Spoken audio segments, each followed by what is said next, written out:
Come on. But it's also impressive to me that Jesus did not limit his presence or the exercise of his power to the synagogue. Come on. Which says this, dear brothers and sisters, he loved helping people. He loved going around being Jesus. He loved doing what it is that he was called to do. Now watch this. And he taught, but then he also, dear brothers and sisters, healed, delivered, set free. Come on. But he came to the world to save people. Come on. So saving people also had some fine print. Meaning he also, I'm trying to teach y'all. He also enjoyed the fine print. He also enjoyed teaching. He also enjoyed healing. He also enjoyed delivering. Come on. Which means this. He didn't just enjoy the limelight, but he also enjoyed the work behind the scenes, a.k.a. the preparation. Whew, come on. Dear brothers and sisters, meaning you probably won't get to do what you love to do all the time on a daily basis. But you also have to learn the process or love the process or love or enjoy doing things until you get to do what you love to do all the time. Come on. I love people. I love preaching. I love encouraging folks, dear brothers and sisters. But I don't do that on an everyday basis. Come on. Most of the time I'm preaching and teaching is on Sundays and Wednesdays. But then there are other times where I've had to work jobs. There are other times I've had to do other things. But those are the fine prints, dear brothers and sisters. Come on. Dear brothers and sisters, I'm trying to teach, can you enjoy the fine print that comes with doing what you love? Woo. Come on. Can you enjoy the process until you do what you love all the time? Sometimes you can only do what you love on the weekend. Sometimes you can only do what you love at night because you work in your regular job. Come on. But finding joy in doing what you love, but also finding peace in doing what you have to do until you do what you love. Let me say that again. Find peace in doing what you have to do until you find joy in doing what you love. Whew, that's somebody's quote of the day. Come on. You got to find peace in the job that you don't like. You got to find peace in cleaning up the house behind the kids that you love. You got to find peace in cooking for a man when you don't like to cook, but you love him. Come on. Or vice versa. So you have to find peace in doing what you have to do until you find the joy in doing what you love.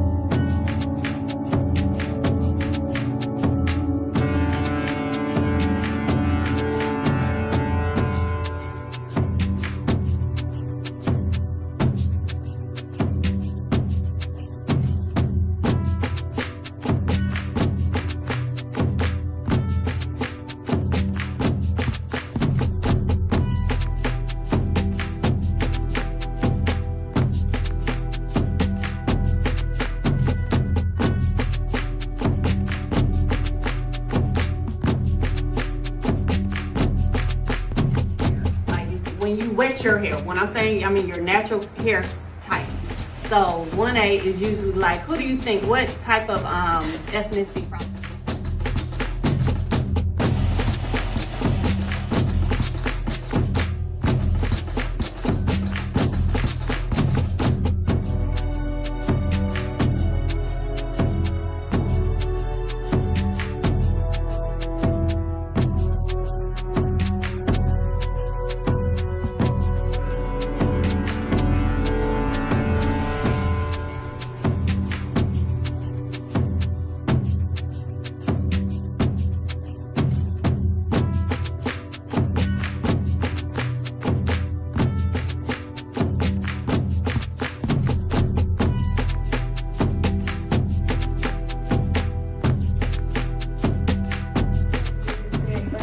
then I gave her some bow coat to make it look like a little bit.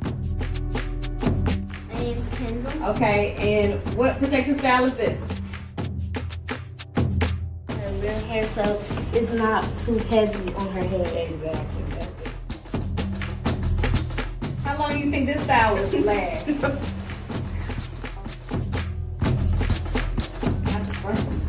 the ends are tucked. The ends are tucked and sealed underneath.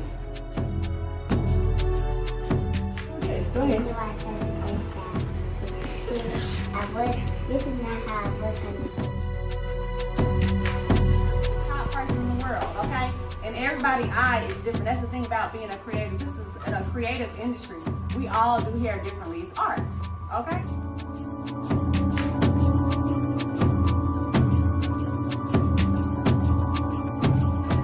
I want to be a so I need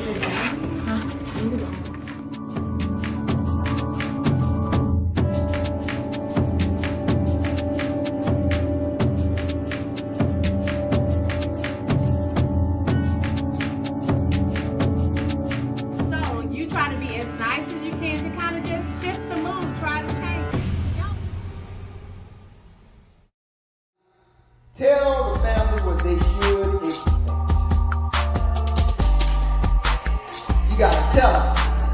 If you do this, you can expect that. God has promised this, that means it will come to pass. Everything that God said is true and everything that man says is a lie. You gotta walk in the light and not in the dark. You gotta watch who you hang out with, because if you don't, you'll find yourself in the wrong places. You gotta watch what you say out of your mouth, because if you don't, the life and death of the power of the tongue. You have to watch things that you keep your eyes on, because what you see goes into your brain and now it controls what you think. And that thing that you think starts to inhabit your heart. You gotta watch and pray. And pray.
All right, cool. All right, well, thank you all so much.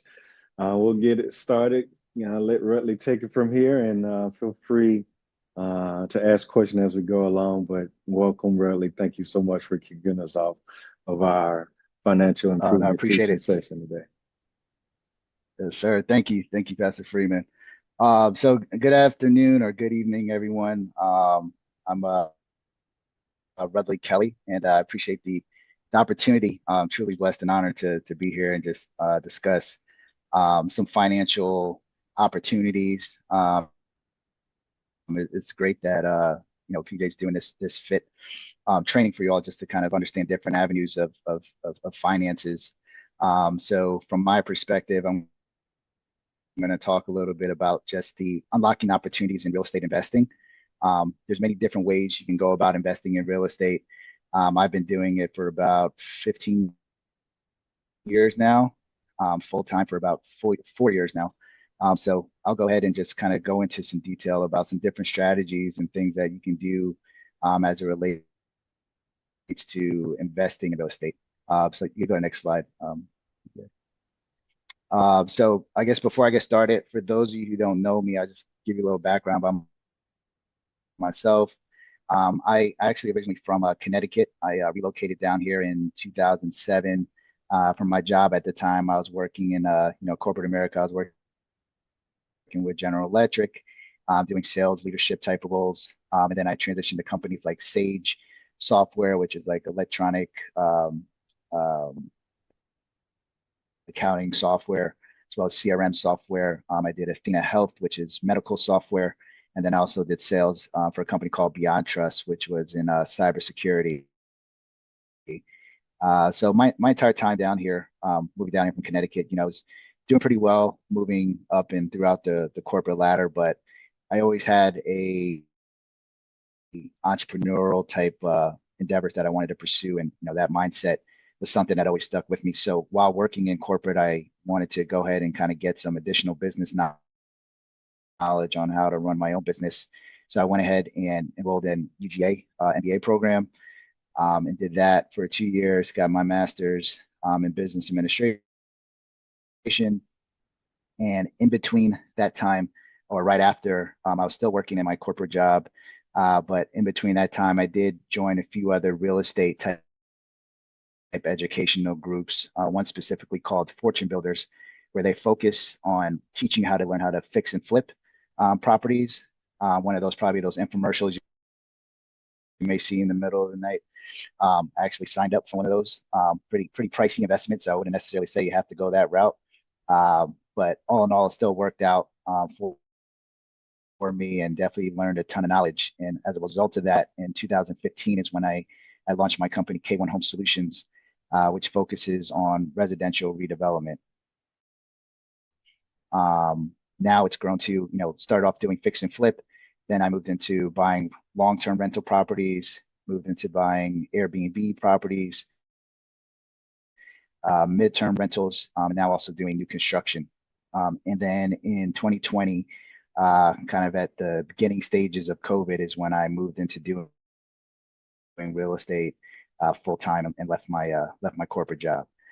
So I go over the kind of the story and history of that is because while working in all of these companies that I was working in, I was still doing real estate on the side. So it's not something where you necessarily need to leave your job or leave your 9 to 5, or leave what you currently have going on. It can be done while you're working in another occupation. And I'm just going to go over some of the ways that you can do that. So you can go to the next slide.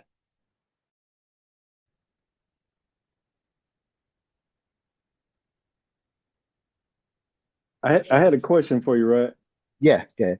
So I saw how you talked about how you incrementally moved up to new construction or whatnot.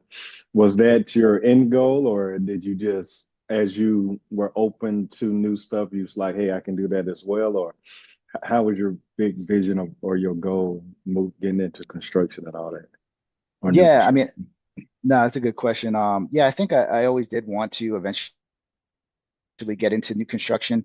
I didn't necessarily have a timeline for that, but just from doing fix and flips, and then to the different levels of fix and flips that I was able to do, from just a cosmetic fix and flip to eventually doing a full gut renovation, which is pretty much almost doing a new construction besides, putting out a new foundation.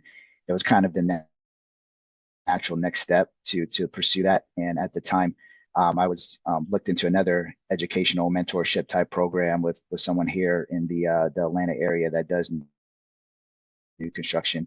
And I was able to join that program and learn the steps of doing new construction.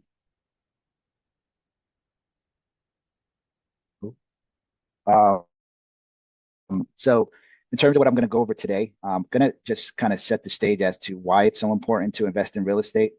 What are all the benefits of investing in real estate and why so many people do it. I'm going to talk about a few different investing strategies that I would recommend, and then go into how do you actually find some of these deals. And then lastly, go into kind of the number one issue, or say issue, but one of the things that you have to be considerate of is how to actually raise money to actually fund these deals. So I'll go over all those things. So I'll go into kind of the 6 reasons why to invest in real estate. So as I was preparing this presentation, a lot of these things I already knew, but it was good to kind of do a little bit deep dive into it to really get some of these statistics that I wasn't actually 100% aware of. So number one, right? Real estate is definitely a proven wealth builder. I always knew that, the majority of wealthy individuals in this country and all over the country all have something in common, which is real estate. I didn't realize it was 90%. So 90% of millionaires have built their wealth through real estate, right? That's a huge alarming number, right? That shows you, like, if you're looking to generate wealth, long-term wealth and generational wealth, real estate, you want to kind of follow those crumbs of success. And if 90% of the millionaires have achieved their wealth through real estate, which, I believe is real estate in addition to building businesses,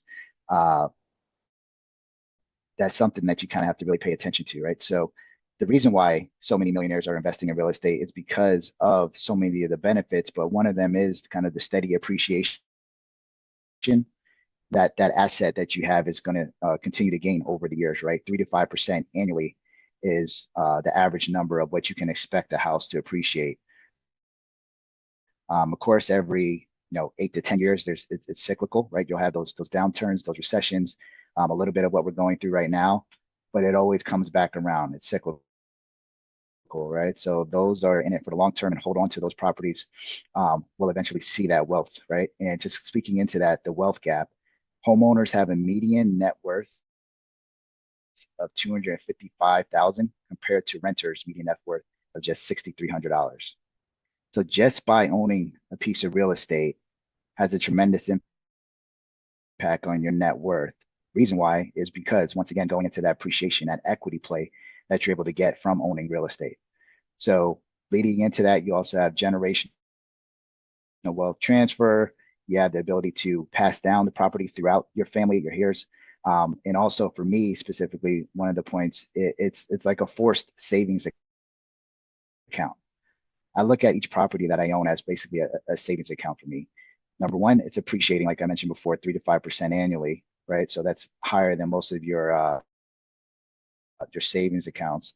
But in addition to that, you're also having, if you have the property rented, you also have someone that's in that property that's paying down that principal balance that is also increasing your equity position, right? So over time, basically each one of these properties are like a savings account for you. It's not immediately liquid, which is something that you don't want, right? In a savings account, you don't want to have quick access to a savings account. Checking you do, but not savings.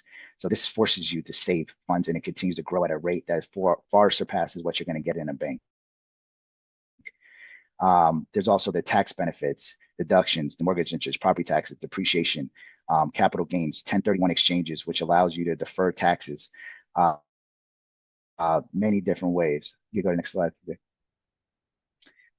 You also have inflation hedge. Number 4, I'm sure all of us are feeling what inflation is. If you didn't know what inflation was before the last couple of years, you definitely know what it is now just by going to the grocery store, right?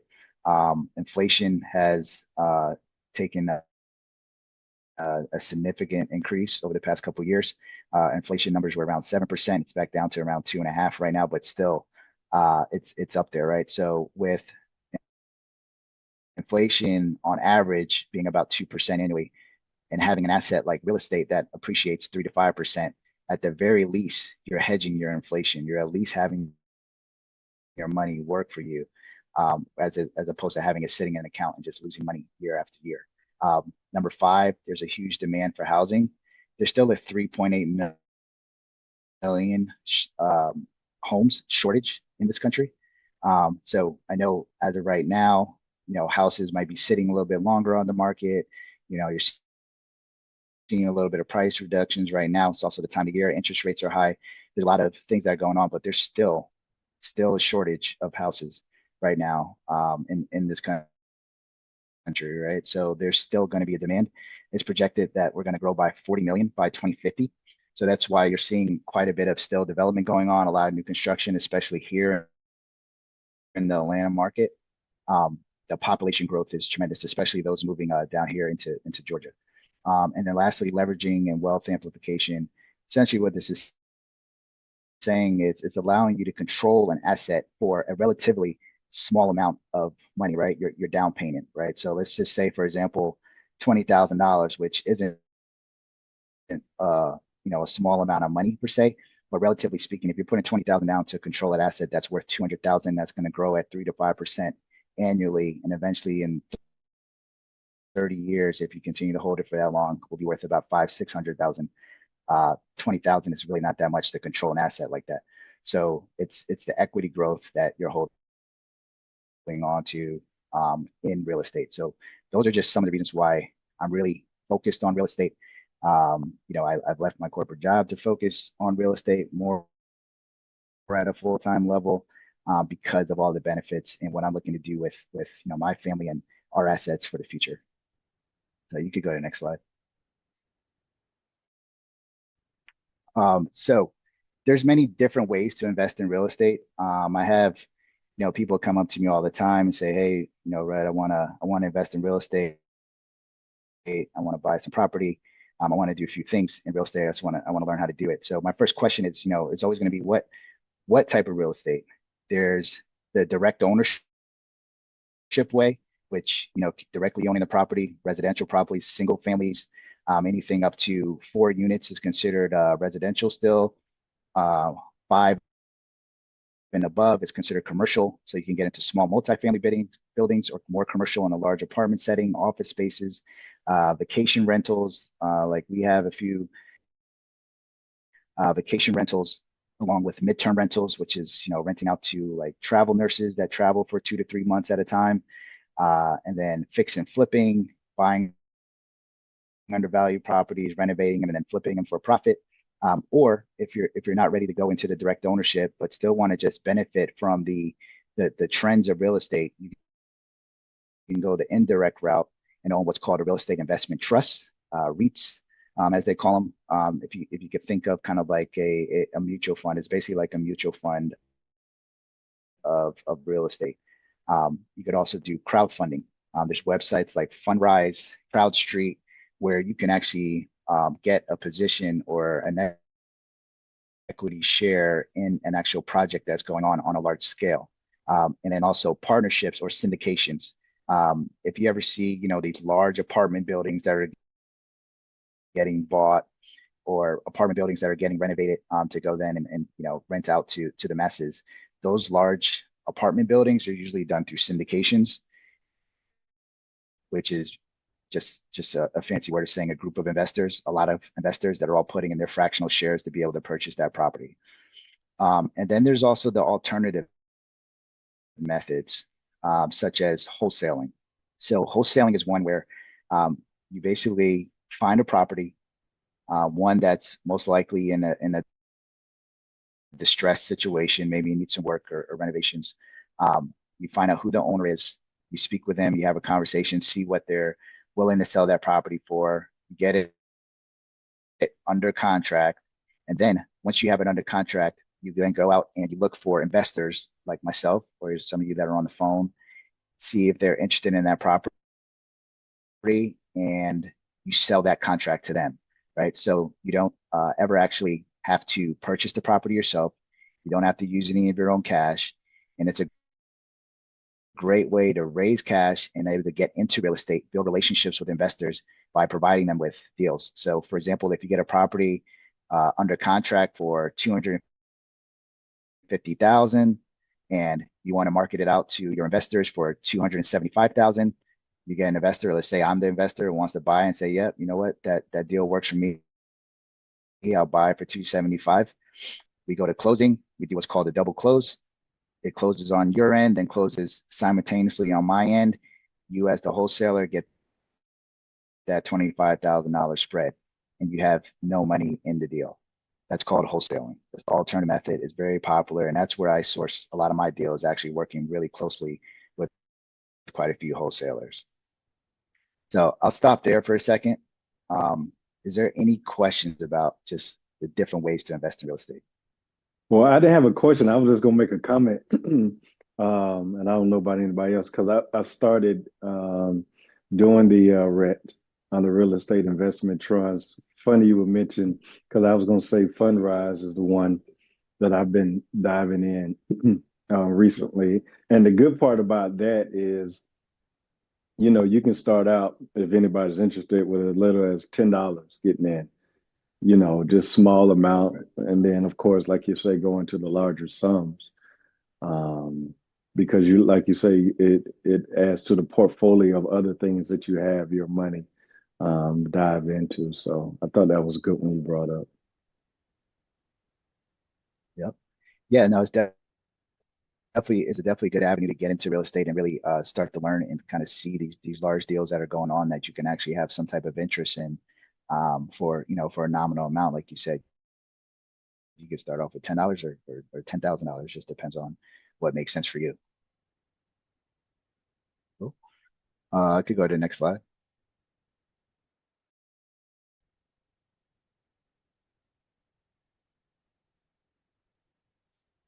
So now I'm just going to kind of go into some of the different strategies you could utilize for purchasing investment property. So one of them is called house hacking. So this is basically when you're able to buy a multifamily property, whether duplex, triplex, or fourplex, actually live in one of the units and then rent out one of the other units. And in doing so, you're able to purchase that property because it's going to be your primary residence using a FHA loan or a conventional loan. But FHA loan as little as 3.5% down, conventional loan 5% down.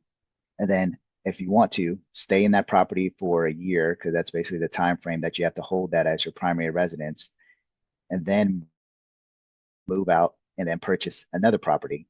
But the great thing about this is that you're allowed to use it as you're buying, once again, another primary residence, utilizing the same FHA loan, 3.5% down or 5% down, conventional, and do it over and over again as many times as you would like to.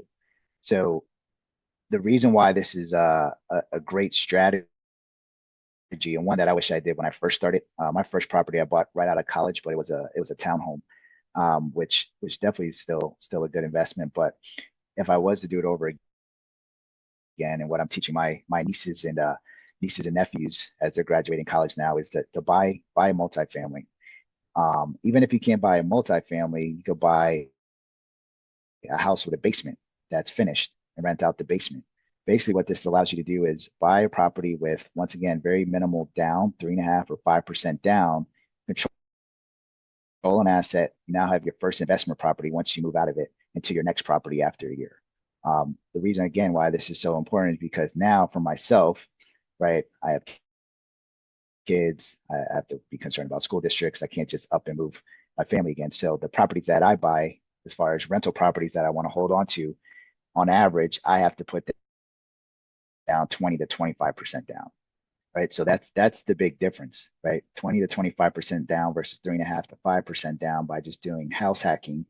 So if you have the ability to do that, I would definitely look into that as a great way to get into investing in property. Another way is partnering with others, right? You may have the capital or some of the capital, but you may not have the experience as far as how to say, for example, do a fix and flip, right? I've done it before where I've had someone invest the capital. And then I obviously have the experience of doing fix and flips, and we did a 50-50 split on the profits, right? You can do things like that if you're able to find a deal, provide some of the capital, and then also have the ability to learn alongside that person that you trust, someone that's actually in the business, and partner up, right? So that's another great way to get started, and also a great way to scale. I partner one of my best friends, Bilal Little. We own rental properties together. It was a great way for us to team up together and scale our portfolio. Another one, real estate wholesaling, like I just kind of mentioned on a couple slides ago, finding a property at a discount and putting it under contract. I work with wholesalers all the time, and this is how I find a good majority of my deals without me actually having to spend a dollar on marketing and other things like that, which I also do, but wholesaling is more of a natural progression of finding properties and networking with folks. You also have your FHA 203K loans, which is basically a government-backed loan that allows you to utilize it for purchasing the property along with the renovation costs. So if you find a property that's maybe needs some work, but you don't necessarily have all the funds to do it yourself, you can do one of these loans that allows you to do that. And then one of the strategies is the burst strategy. This is absolutely one of my favorite strategies. This is what helped me build up my rental portfolio. The burst strategy stands for buy, rehab, rent, refinance, and repeat. So you could go to the next slide. I'm gonna go into a little bit more detail about the burst strategy. And before I do, has anyone on the call ever heard about the burst strategy before? No? Okay. Nope, not me. This is my first time. Okay. So with the burst strategy, as I mentioned before, right, I started out with doing fix and flips, finding distressed properties, renovating them, getting them in great condition, and then selling them. When I discovered that instead of selling these properties, I could actually hold onto them after renovating them and having a beautiful asset now that's already been completely renovated and then also rented out. That was something that I really honed in on a few years ago. So basically what the burst strategy is, it allows you to purchase a property just like you would on any other fix and flip. You renovate the property, which is gonna increase the property value and rental appeal. And then you get a tenant, rent the property out, which the property is completely renovated. So it's going to allow you to get pretty good rents on it, right? Everything is completely brand new. Once you have that tenant in there, you have that cash flow going, you then go ahead and refinance the property based off of the new value of the property, the ARV, right? After repair value. Once you do that, you refinance out, you're gonna basically get all your money back out, plus some additional cash, depending on what price point you bought the property. And then lastly, you repeat, you basically are able to use the refinance funds that you already just invested in the property to reinvest in more properties. So we go to the next slide. Let's talk about some of the benefits of doing this. So by doing this burst strategy, right? Once you renovate the property, you're maximizing your ROI. You are forcing the appreciation by renovating the property. So once you do that, you renovate the property, the value is significantly higher because now there's a new roof, new kitchen, new bathroom, new floors, paint, everything, right? It's a completely new house now. It's not worth what you just paid for it anymore. The other benefit is it really allows you to recycle your funds or minimize your capital needs. So let's say if you're able to come up with, let's say for example, 50,000 to put down on the property, put that down the property, get a loan for the renovation and for the property, and you put down 50,000. Once you refinance out, if you've done this correctly, you'll be able to get that 50,000 back out of the property and use it again for the next property. Also, the other benefit is the cash flow, right? Now you have a rental property generating your rental rates that you're looking for. Obviously, got to make sure that it's enough to cover your mortgage plus more and expenses and repairs. This allows you to scale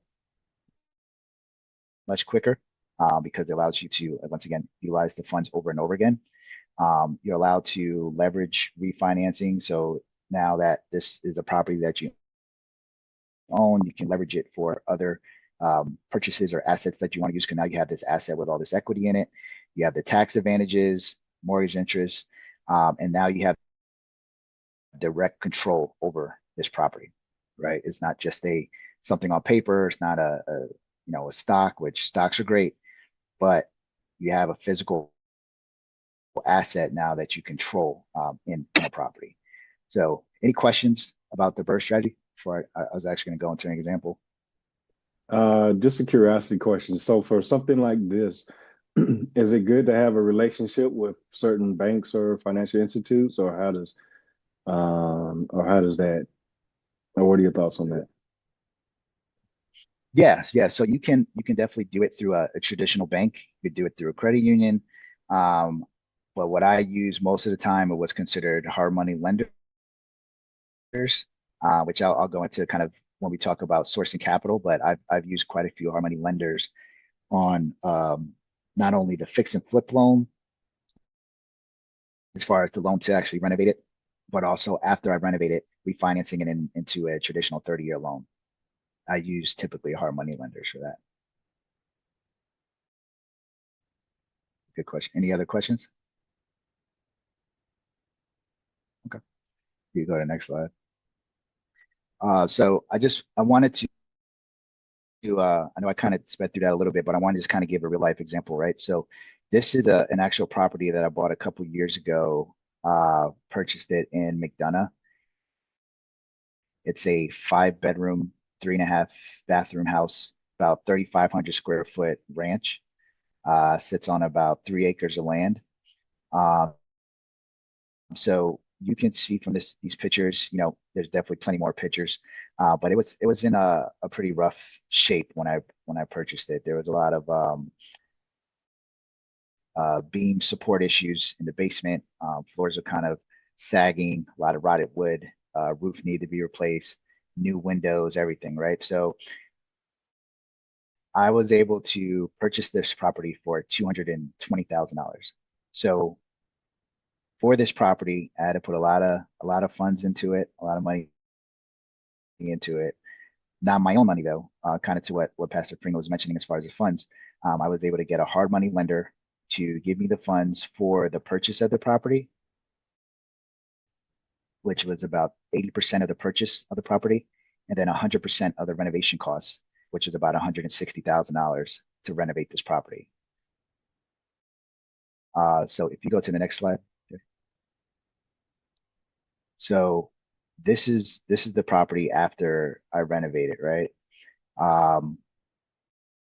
Again, this is where on one of the more larger renovations that I've done, just based on the square footage of it. But as you can see, new roof, new painting on the exterior, some cedar beams, new flooring throughout, new kitchen cabinets, appliances, bathroom, tiled shower, just really do it up to the condition that me and my wife can see that the potential of this property. So after doing so, once we put in those funds to do this property, the ARV after repair value, we were able to get this property appraised for $563,000. So let's do the math on that. You can go to the next slide. So starting back at the beginning, right? Purchased it for $220,000. The renovation cost was $160,000. So my all-in investment is $380,000.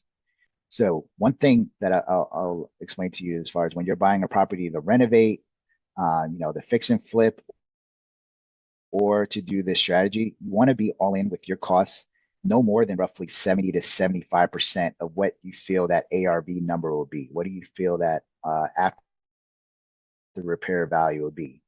The reason for that is because if you do want to do this BRRRR strategy, or if you want to hold the property and get your money back out. Typically, when you do the refinance, they're only going to give you at most up to 75%. Some during the a few years ago, some will even go up to 80%. But on average, anywhere from 70 to 75% is where you'll be able to refinance that property.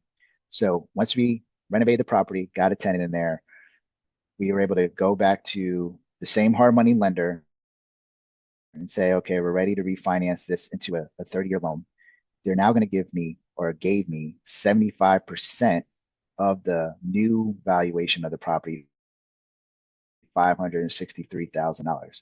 So now that is a new loan for $422,250. So you have this new loan, new mortgage. What that loan does is pay off that original all-in investment, which was $380,000. So remember when I said, you're putting in your money to purchase whatever down payment you had to get to that $220,000. You're getting all of that back, right? That new loan is paying off that entire $380,000. And like I said, they give you $422,000. So that difference between the 422 and the 380 is $42,250. That's cash going back to you in your pocket, or went back to me in my pocket at that time. So not only am I getting cash back in my pocket, got all the funds back that I invested, I also have equity still, even with the new loan amount of the 422 and the 563. I now also have increased my net worth or my equity by $140,000. Right? So there's many different ways you can go about doing this. You don't have to take out the entire 75,000. You may say, hey, I just want to refinance to my all investment of the 380,000. Keep that cash in the deal, which is fine, right? That's just going to go towards your equity position. You would just have, your equity would be 182, 183,000 in there with a brand new renovated property with tenants in there that are going to appreciate the property. It's brand new stuff. It's good, great condition. And that's how I build my portfolio. So I'll stop there. Any questions or anything I can help clarify on how that works? And so you still kept that property during that time, correct? Yeah. Yep. Still have that property.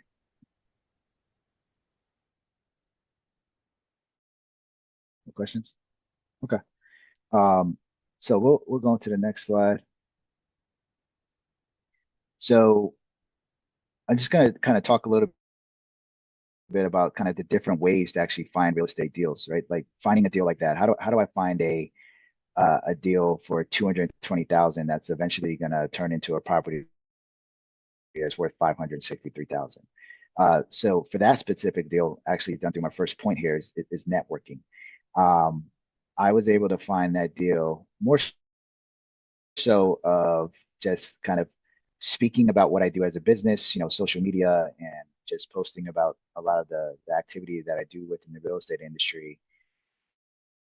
A family friend of mine reached out to my sister and just told them that, hey, my father is looking to get rid of this property. It's in pretty bad shape. He just wants to kind of get out of it what he can.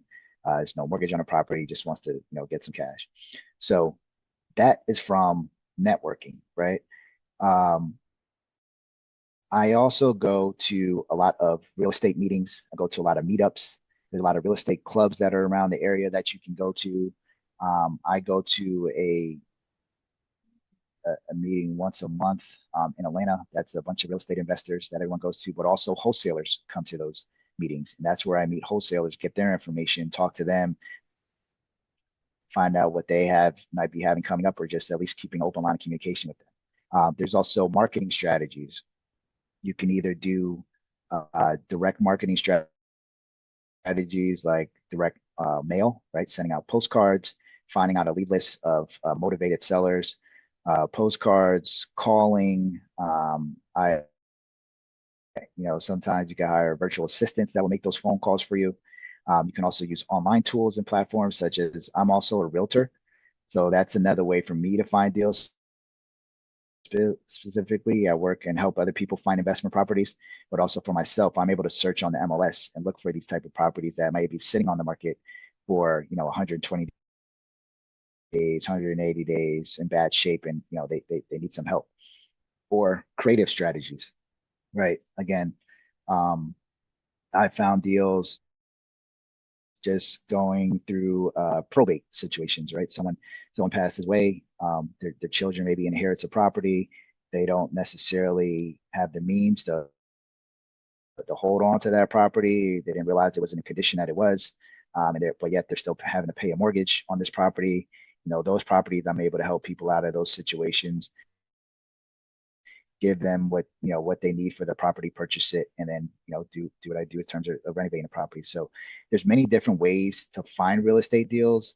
You really just have to be creative. Driving for dollars is another one that kind of goes under the radar, but it's one that it's probably one of the most beneficial ones. Is literally, if you're just driving around, take some of those off roads, some of those back roads, and look at some of those property that you see that look a little bit distressed. Maybe the windows are boarded up, or maybe the windows look in fine shape, but the roof looks a little damaged and the grass is above your knees, showing that someone's not there, and there's a bunch of mail just sitting on the piling up on the front porch, right? That might be a sign that there's no one there, or it's been vacated. What you do, there's many different online sources that you can utilize to find out who the owner of that property is. Just get the phone number, give them a call and see, hey, I don't even know if you realize what the condition of the property is, but I passed by, here's a picture. Would you be interested in receiving an all cash offer on this property? Right. So there's many different ways. You just got to be creative and kind of get out there. But once you're able to find those type of deals, there's really a lot of opportunity to invest and make some significant profits in those opportunities. So I'll go into the next slide of just how to actually raise funds to do these deals. So in that example, like I said, having to purchase a property for 230,000, putting in 160,000, that was not all of my funds, right? You want to use OPM, other people's monies, right? So you could either use some of your savings, but that's kind of limiting, right? You can only save but so much, right? So you may be able to leverage people that have some funds that are in a savings account that's earning 0.5% interest, and say, hey, I can offer you 10% on this deal if you're willing to contribute to funding this property. So savings accounts, HELOCs, if you already own some property, doing a low interest financing HELOC or home equity loan, retirement accounts, IRAs, but really more so than like your traditional 401ks, there's what's called self-direct IRAs or self-direct 401ks. And basically what these self-directs allow you to do is transfer your funds from maybe your traditional 401k into a self-direct, which allows you and gives you the flexibility to invest in real estate versus the 401ks that you currently may have in your company right now that you're working at, that you can only leverage it for stock, which is, again, it's also a good thing. Not saying not to do those things as well, but if you have a 401k laying around from maybe one of your prior companies that's just kind of sitting, you can transfer those funds into a self-direct and use those funds for real estate. So those are some of the personal resources. You go to the next slide. Obviously, loans and financing, you can go the traditional loans through banks or credit unions. Those are definitely fine. Those are where you're going to get your traditional, lower interest rates, but it does require a lot more paperwork, tax returns, pay stubs, and all those things that you typically have to provide with a traditional loan. Another one is hard money loans, which is one that I said I've used quite a bit on my flips and even some of my rentals. Hard money loans, they don't necessarily base their approval on you as the person itself. They're focused more so primarily on the deal itself. So they want to know, does the deal make sense? You'll have to provide a scope of work. What are you intending to do with the property? How much you're intending to spend on the property? What do you feel the ARV after repair value may be on that property. And if the numbers make sense, they will fund that deal at a much quicker pace for you. However, there is a cost to that. There is going to be a higher rate. You're going to have probably some higher points, especially if you're new to it. As you continue to do more and more, you build a relationship, your points are lower, and things like that. But just at the pace that you can move with these loans is why they're favorable for a lot of investors that know what they're doing and aren't looking to hold on to this type of loan for that long, or know how to refinance out into a lower interest loan. There's also portfolio loans that allow you to put multiple properties into one single loan. You can go to the next slide. Again, sourcing capital, partnering, syndication. As I mentioned, these syndications, again, are those ways of kind of pulling those resources, getting those larger deals, larger apartment buildings, complexes. Pretty much 99% of those are going to be done through some sort of syndication deal. So that's another way that you can get involved in source capital. You don't have to do a large scale syndication to buy a single family house, right? That could just be partnering with a few, maybe family members or people that you just know in your network, right? You'd be surprised at the people in your network that have some funds, but don't know where to invest it, right? So I always tell people that I work with, or other investors that I work with, is find the deal first. The money will follow. Don't worry about the money. If it's a good deal, the money will follow it. There's plenty of money out there to make the deal work, but if you gotta make sure you get the deal first. So partnering and syndication, and then you go to the next slide. And then creative financing as one of the last ones. There's always the opportunity to do any type of seller financing that gives you some flexibility where you don't have to go to a traditional bank, right? You can create your own terms. You can get really flexible and creative with seller financing, especially if you find a homeowner that owns the property outright already. Offer them some terms. It all goes back to figuring out what is their current situation. How can you be of service to them, right? You don't want to make the as far as the deal seeking all about just kind of trying to make money, right? Me, at least for myself, right, as an investor, I'm looking at how am I solving a problem? How am I helping this person out in this situation? And if seller financing is something that's going to help them, where maybe they just need some funds right now to take care of medical bills on a large lump sum, and then they're willing to take funds on a monthly basis for the next 3 to 4 years, and then have a balloon payment at the end of 4 years, the entire loan, then that could be a favorable option for both parties. There's lease options that allows you to control the property up front, and then also subject to deals. Subject to deal allows you to basically take over a property with the existing mortgage still in place. There's a lot of subject to deals that are going on right now where, because 2-3 years ago people were able to get those 2.5-3% interest rates. There's the possibility of getting a property subject to, maybe you want to keep that mortgage in place, but you're trying to purchase the property, so you have that property deeded over and keeping it in place still with that lower interest rate. So those are just a few ways of getting capital for a deal. Any questions there? I think I saw a question pop up, but I saw it went away. Yeah, somebody says, how do you find investors?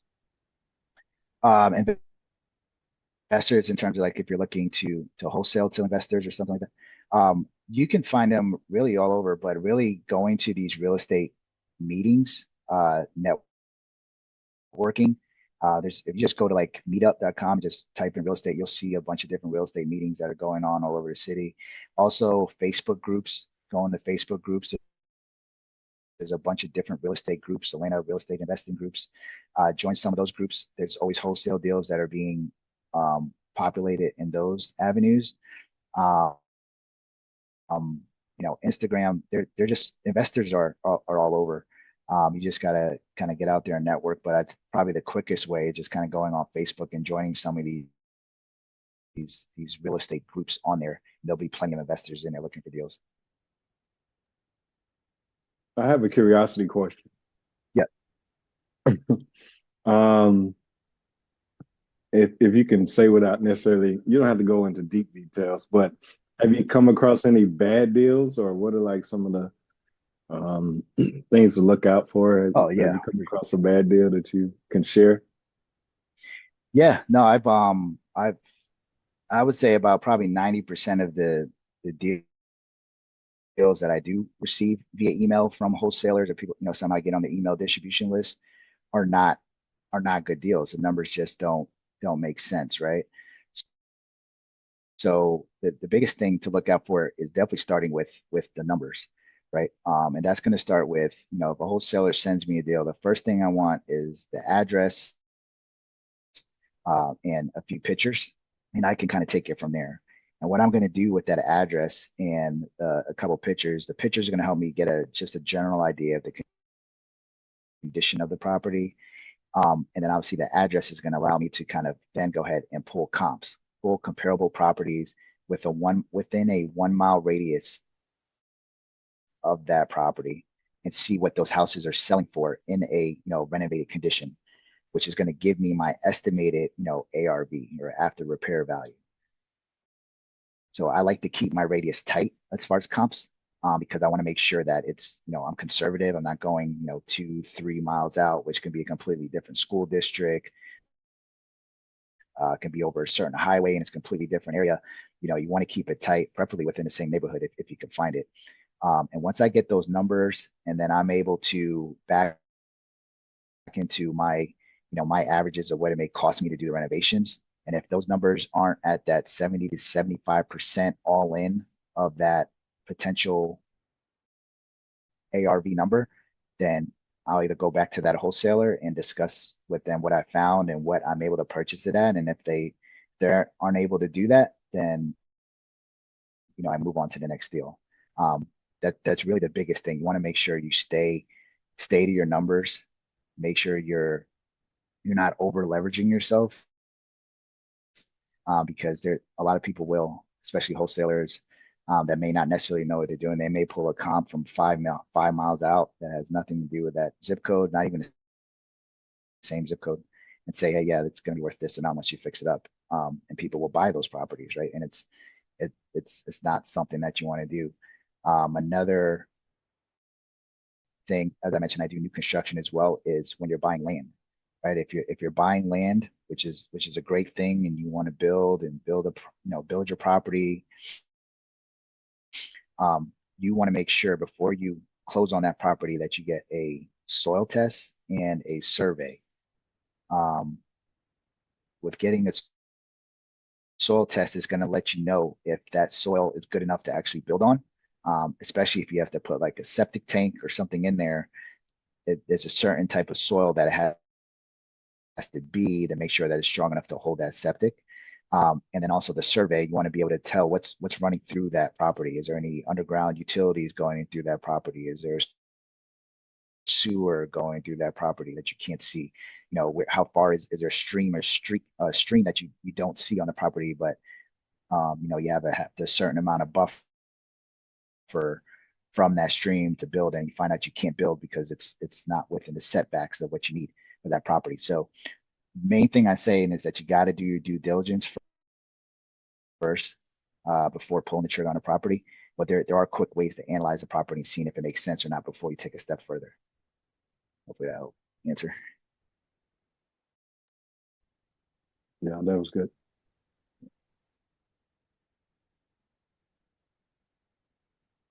Cool. Well, I know that said it was that hour, but I'm definitely willing to stay out to answer any questions. But I would just say for next steps, and hopefully just kind of give you guys some nuggets of things to consider. I would say to yourself, what strategy resonates with you most? Is it house hacking? Is it fix and flipping? Is it new construction? Is it doing the BRRRR strategy? Is it long-term rentals, Airbnb, midterm rentals? There's so many different ways, but I would just say pick a couple that interest you, and then go ahead and dive deeper. Look on YouTube. Biggerpockets.com is a great website that I recommend joining. It has a ton of information on there. They have a YouTube channel along with their website, but they have so much information on there for every aspect of real estate. Is really where I would point you to start your research. Attend meetings, go to some of these meetups that I'm telling you about.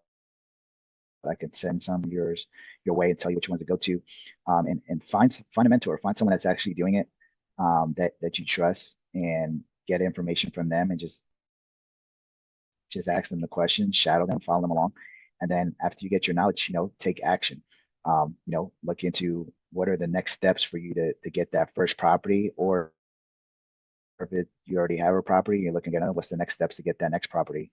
But the main thing is to take action. You're never going to have 100% of the information that you're looking for.